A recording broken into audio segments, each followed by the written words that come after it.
This technique is one of my favorite techniques. It was taught to me when I was about 11 by my yoga teacher, and for those of us who are visual in nature, who process information visually, it will really appeal to you. Now, this technique is called Trataka or Tratakam in the yogic tradition.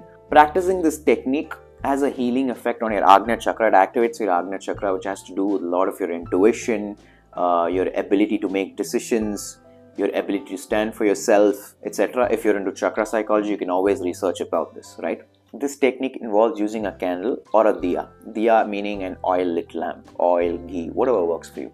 Just a few things to keep in mind when you're practicing this technique. Number one, it has to be in a safe environment, as in keep no flammable objects around the diya or the candle, right? You don't want to go boom. You don't want the fire alarm to blaze during your meditation practice, right? Number two, this technique will have to be done in a dark room, right? The only thing that has to be visible to you is the flame of the candle or the diya. Point number three to note here, the candle or the diya has to be at your eye level. So if you're sitting on the floor, use a stool or a table to ensure it's an eye level. If you're sitting on a chair, make an adjustment to ensure the diya is at your eye level, right? This technique has several benefits. One, it activates your agna chakra, which has a lot to do with your decision making, your intellect and your intuition, right? It has a healing effect. And for those of us who are suffering from insomnia, we're not able to sleep well, this technique works like a charm. It helps restore melatonin balance to the brain, which in turn helps with your sleep cycle and ensures deep sleep. It's a beautiful technique. I love this technique personally. You're going to ensure there's a candle kept in front of you or a diya. I'm going to assume it's a candle here. Switch off the lights in your room and switch off the fan. You don't want the flame to flicker as you're practicing this technique, right?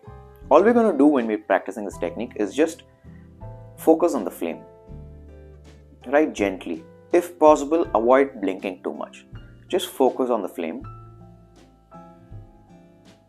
What is going to happen is you'll start noticing the flame has several layers, and you'll find that things in your surrounding will disappear from your vision, right? And only thing that will remain in focus is the flame.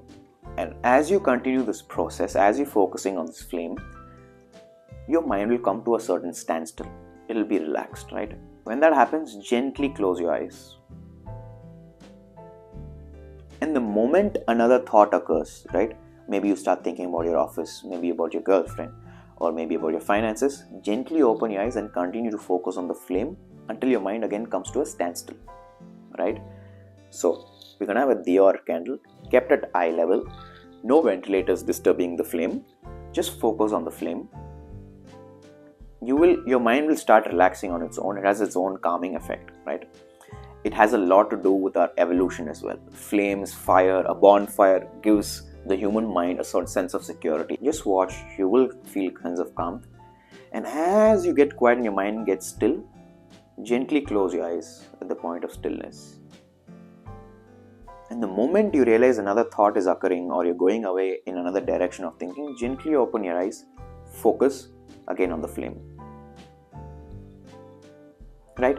And just keep a timer, start off with 300 seconds.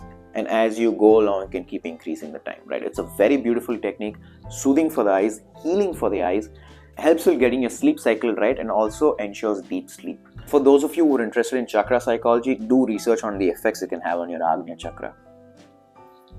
Give it a shot.